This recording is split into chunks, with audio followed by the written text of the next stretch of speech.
Francis മാർപ്പാപ്പയ്ക്ക് ആദരാഞ്ജലികൾ അർപ്പിക്കുന്നതിന്റെ ഭാഗമായി അനുശോചനയാത്ര സംഘടിപ്പിച്ച് കോട്ടയ്ക്കപ്പുറം സെന്റ് മാത്യൂസ് ദേവാലയം. വാഹനങ്ങളുടെ അകമ്പടിയോടെ അതിരമ്പുഴ ഏറ്റുമാനൂർ വഴിയിലൂടെയാണ് അനുശോചനയാത്ര നടത്തിയത്. അതേസമയം കോട്ടയ്ക്കപ്പുറം ഇടവകയുടെ വജ്ര ജൂബിലി ആഘോഷങ്ങളുടെ ഭാഗമായി മെയ് 4-ന് ജൂബിലി സമാപന സമ്മേളനം സംഘടിപ്പിക്കുകയും ചെയ്യും.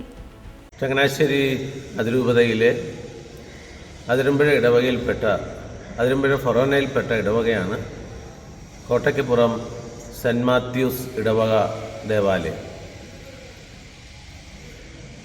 1957-58 മുതൽ ഇവിടെ ശുശ്രൂഷകൾ നടക്കുന്നുണ്ടായിരുന്നെങ്കിലും 60-ലാണ് ആദ്യത്തെ പള്ളി ഉണ്ടായത്. അതിനുശേഷം 1965-ലാണ് മാർ മാത്യു കാവുകാട്ട് പിതാവ് ഈ ഇടവകയെ ഒരു സ്വതന്ത്ര ഇടവകയായിട്ട് ഉയർത്തി.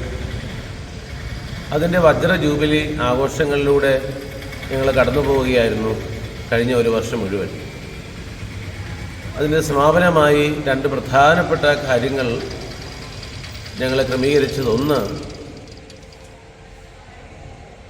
അതിരമ്പുഴ ഏറ്റുമാനൂർ വഴി ഒരു ജൂബിലി സന്ദേശയാത്രയും കാലം ചെയ്ത് കടന്നുപോയ ഫ്രാൻസിസ് മാർപ്പാപ്പായോടുള്ള ആദരാഞ്ജലികൾ അർപ്പിച്ചുകൊണ്ടുള്ള ഒരു അനുശോചന യാത്രയുമായിരുന്നു. ആ യാത്രയിലൂടെയാണ് ഇപ്പോഴേ നമ്മൾ കടന്നുപോയിക്കൊണ്ടിരിക്കുന്നത്. മെയ് 4-ാം തീയതി ഞായറാഴ്ചയാണ് ജൂബിലിയുടെ സമാപന സമ്മേളനം നടക്കുന്നത്. ഇപ്പോൾ ഏകദേശം 800ഓളം കുടുംബങ്ങളും 5000-ഓളം വിശ്വാസികളുമുള്ള ഒരു വലിയ ഇടവക സമൂഹമായി കോട്ടയ്ക്കപ്പുറം സെന്റ് മാത്യൂസ് ഇടവക മാറുകയുണ്ടായി. എല്ലാവരും വലിയ സന്തോഷത്തിലാണ്, ജൂബിലിയുടെ നിറവിലാണ്.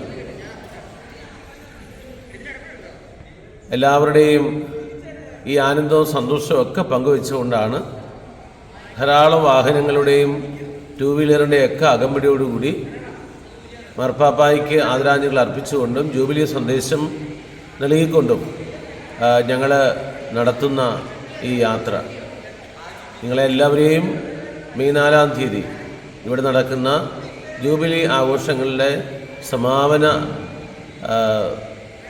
പരിപാടികളിലേക്ക് ഒരുപാട് സ്നേഹപൂർവ്വം സ്വാഗതം ചെയ്യുന്നു.